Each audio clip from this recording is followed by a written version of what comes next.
നമുക്ക് ചുറ്റുമുള്ള ജീവജാലങ്ങളെപ്പറ്റി നമുക്കുണ്ടായേക്കാവുന്ന തെറ്റിദ്ധാരണകളെപ്പറ്റി പറയുന്ന വീഡിയോയുടെ രണ്ടാം ഭാഗമാണിത്. ആദ്യ വീഡിയോയിൽ ഒട്ടകം, വവ്വാലുകൾ, സ്രാവുകൾ, ഓന്തുകൾ എന്നിവയെപ്പറ്റി നമ്മൾ പണ്ടുമുതലേ കേട്ടുവന്ന ചില കാര്യങ്ങളും അവയുടെ സത്യാവസ്ഥയെപ്പറ്റിയുമാണ് പറയുന്നത്. അതിൻ്റെ ലിങ്ക് ഡിസ്ക്രിപ്ഷൻ ബോക്സിൽ കൊടുത്തിട്ടുണ്ട്. ഇന്ന് നമുക്ക് മറ്റു ചില ജീവജാലങ്ങളെപ്പറ്റി നമുക്കുണ്ടായേക്കാവുന്ന ചില തെറ്റായ ധാരണകളും അവയുടെ സത്യാവസ്ഥയും ഒന്ന് നോക്കാം. വീഡിയോയുടെ അവസാനം വരെ കണ്ട് ഇതിലേതൊക്കെ കാര്യങ്ങൾ നിങ്ങൾക്ക് ഓൾറെഡി അറിയാമായിരുന്നു എന്ന് കമൻറ്റ് ചെയ്യണേ. കാളകൾക്ക് ചുവപ്പ് നിറം കണ്ടാൽ ദേഷ്യം വരും എന്ന് നമ്മൾ കേട്ടിട്ടുണ്ടാകും. എന്നാൽ ഇത് തെറ്റായൊരു ധാരണയാണ്. കാളകൾക്ക് ചുവപ്പ് നിറം തിരിച്ചറിയാൻ കഴിയില്ല. നമ്മൾ കാണുന്ന ചുവപ്പ് നിറം അവയ്ക്ക് മഞ്ഞ കലർന്ന ഒരു ചാരനിറമായോ കറുത്ത നിറമായോ ആണ് അനുഭവപ്പെടുക. കാളപ്പോരിൽ കാള ചുവന്ന തുണിക്ക് നേരെ കുതിക്കുന്നത് നമ്മൾ കണ്ടിട്ടുണ്ടാകും. അത് തുണിയുടെ ചുവന്ന നിറം കൊണ്ടല്ല, പകരം അതിൻ്റെ മൂവ്മെൻറ്റ് കൊണ്ടാണ്. അതുകൊണ്ട് തന്നെ ചുവപ്പ് നിറം കാളയെ പ്രകോപിപ്പിക്കും എന്നത് ഒരു തെറ്റായ കാര്യമാണ്. പാമ്പാട്ടി മകുടിയിൽ ഊതുന്നതിനനുസരിച്ച് പാമ്പുകൾ ആടുന്നത് സിനിമയിലും വീഡിയോയിലുമെല്ലാം നമ്മൾ കണ്ടിട്ടുണ്ടാകും. എന്നാൽ അവ ആ സംഗീതം കേട്ടാണോ ആടുന്നത്? അല്ല, പാമ്പുകൾക്ക് ചെവികളില്ല. പാമ്പാട്ടിയുടെ മകുടിയുടെ ചലനം ശ്രദ്ധിച്ചാണ് അവ ആടുന്നത്. അത് നമുക്ക് മകുടിയുടെ സംഗീതത്തിനനുസരിച്ച് പാമ്പുകൾ നൃത്തം ചെയ്യുന്നതായി തോന്നിക്കും. കാട്ടിലെ ഏറ്റവും അപകടകാരികളായ ജീവികളിലൊന്നാണ് കരടി. കരടിയുടെ മുന്നിൽപ്പെട്ട രണ്ട് ചങ്ങാതിമാരുടെ കഥ നമ്മൾ കേട്ടിട്ടുണ്ടാകും. ഒരാൾ മരത്തിനു മുകളിൽ കയറിയിരുന്നതും മറ്റേയാൾ തറയിൽ ചത്തതുപോലെ കിടന്നതുമൊക്കെ. അങ്ങനെ കരടി വന്ന് മണത്തു നോക്കി ജീവനില്ലെന്ന് ധരിച്ച് മടങ്ങിപ്പോയി എന്നതാണ് കഥ. അതുകൊണ്ട് തന്നെ കരടി ആക്രമിക്കാൻ വന്നാൽ തറയിൽ കിടന്നാൽ മതി എന്നൊരു ധാരണ നമുക്കുണ്ടായേക്കാം. എന്നാൽ എല്ലാ സാഹചര്യങ്ങളിലും നിലത്ത് കിടക്കുന്നത് സുരക്ഷിതമായൊരു കാര്യമല്ല. കൂടാതെ കരടിയെ കണ്ടാൽ മരത്തിൽ കയറി രക്ഷ നേടാം എന്ന് വിചാരിക്കുന്നതും ശരിയായൊരു കാര്യമല്ല. കരടികൾക്ക് വളരെ നന്നായി മരം കയറാൻ അറിയാം. അതുകൊണ്ട് തന്നെ കരടി ആക്രമിക്കാൻ വന്നാൽ എല്ലാ സാഹചര്യങ്ങളിലും തറയിൽ കിടക്കുന്നതും മരം കയറുന്നതുമൊക്കെ നമ്മളെ രക്ഷിക്കണം എന്നില്ല. മയിൽ ഡാൻസ് ചെയ്യുന്നത് മഴ വരുന്നത് കൊണ്ടാണ് എന്ന് നിങ്ങൾ കേട്ടിട്ടുണ്ടോ? എന്നാൽ അതൊരു തെറ്റായ കാര്യമാണ്. മയിലുകൾ പീലി വിടർത്തി നൃത്തം ചെയ്യുന്നത് അവയുടെ ഇണയെ ആകർഷിക്കാനാണ്. പീകോക്സിൻ്റെ മേറ്റിംഗ് ടൈം വരുന്നത് മൺസൂൺ സീസണിലാണ്. അതുകൊണ്ട് തന്നെ അവ പീലി വിടർത്തി ആടുന്നത് മഴ വരുന്നതിന് മുൻപാണ് എന്ന് നമുക്ക് തോന്നിയേക്കാം.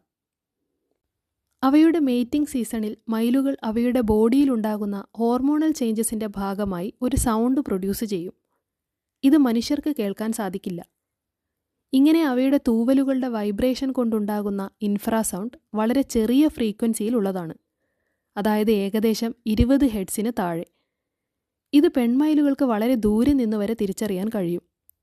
ഇതിന് സഹായിക്കുന്നത് പീഹെൻസിൻ്റെ സ്പെഷ്യലൈസ്ഡ് ഫെതേഴ്സാണ്. അവയുടെ തലയിലുള്ള ക്രസ്റ്റ് അവിടെ ഒരു വൈബ്രേഷൻ സെൻസറായി ആക്ട് ചെയ്യും.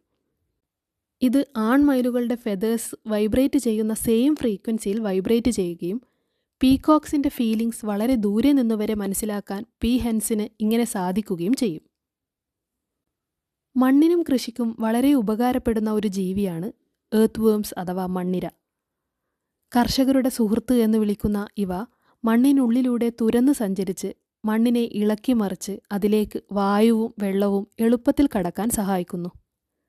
അതിലൂടെ മണ്ണ് കൂടുതൽ ഫലഭൂയിഷ്ഠമായി മാറുകയും കൃഷിക്ക് അനുയോജ്യമാവുകയും ചെയ്യുന്നു. കൂടാതെ ഉണങ്ങിയ ഇലകൾ, ജൈവമാലിന്യങ്ങൾ എന്നിവ ഭക്ഷിക്കുന്ന മണ്ണിരകൾ അവയെ പോഷകസമൃദ്ധമായ വളമാക്കി മാറ്റുന്നു. ഇതാണ് വേർമി കമ്പോസ്റ്റ്. രാസവളങ്ങളില്ലാതെ കൃഷിയെ ആരോഗ്യപരമായി നിലനിർത്താൻ ഇതുവഴി മണ്ണിരകൾ വലിയ പങ്ക് വഹിക്കുന്നു. മണ്ണിരയെ പകുതിയായി മുറിച്ചാൽ ആ 2 കഷ്ണങ്ങളും സ്വതന്ത്രമായി വളർന്ന് 2 പുതിയ മണ്ണിരകളായി മാറുമെന്ന് നമ്മൾ കേട്ടിട്ടുണ്ടാകും. ഇത് ഒരു ശരിയായ കാര്യമല്ല. മണ്ണിരയുടെ തലയുള്ള ഭാഗത്താണ് അവയുടെ ഹൃദയം, മസ്തിഷ്കം തുടങ്ങിയ പ്രധാന അവയവങ്ങൾ ഉള്ളത്. ആ ഭാഗം മുറിച്ചാൽ വാലുപോലെ ഒരു ചെറിയ ഭാഗം റീജനറേറ്റ് ചെയ്യാൻ മണ്ണിരയ്ക്ക് സാധിച്ചേക്കാം. ഇത് മണ്ണിരയ്ക്ക് എവിടെ മുറിവ് സംഭവിച്ചു എന്നതിനെ ആശ്രയിച്ചിരിക്കും. അതിനാൽ മണ്ണിരയെ 2ആയി മുറിച്ചാൽ 2 മണ്ണിരകൾ ഉണ്ടാകും എന്ന് പറയുന്നത് ഒരു തെറ്റായ കാര്യമാണ്. മുള്ളൻ പന്നികൾക്ക് അവയുടെ ശരീരത്തിലെ മുള്ളുകൾ ശത്രുക്കൾക്ക് നേരെ അമ്പുപോലെ എയ്തുവിടാൻ കഴിയുമെന്നാണ് നമ്മൾ പൊതുവെ മനസ്സിലാക്കി വച്ചിരിക്കുന്നത്. എന്നാൽ ഇത് ഒരു തെറ്റായ കാര്യമാണ്. മുള്ളൻ പന്നികൾക്ക് ഒരിക്കലും അവയുടെ മുള്ളുകൾ ദൂരേക്ക് എയ്തുവിടാൻ കഴിയില്ല. എന്നാൽ ശത്രുക്കൾ ശരീരത്തിൽ സ്പർശിക്കുമ്പോൾ ഈ മുള്ളുകൾ പെട്ടെന്ന് അടർന്നു മാറുകയും ശത്രുവിൻ്റെ ശരീരത്തിൽ തറച്ചു കയറുകയും ചെയ്യുന്നു.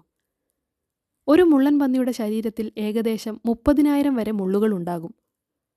മുള്ളുകളുടെ അറ്റത്ത് ചെറിയ കൊളുത്തുകളുണ്ട്. അതുകൊണ്ട് തന്നെ ഇത് മാംസത്തിൽ തറച്ചാൽ തിരികെ വലിച്ചെടുക്കാൻ വളരെ ബുദ്ധിമുട്ടാണ്. ഇത് ശത്രുവിന് കടുത്ത വേദനയും അണുബാധയും ഉണ്ടാക്കും. ഇതുപോലുള്ള ഇൻഫോർമേറ്റീവ് വീഡിയോസ് കാണാൻ നമ്മുടെ ചാനൽ സബ്സ്ക്രൈബ് ചെയ്യണേ. അതുപോലെ ഇൻട്രസ്റ്റിംഗ് ആയ ഫാക്ട്സ് റിലേറ്റഡ് ക്വിസും ചാനലിൽ ഷോർട്സ് ആയിട്ടിട്ടുണ്ട്.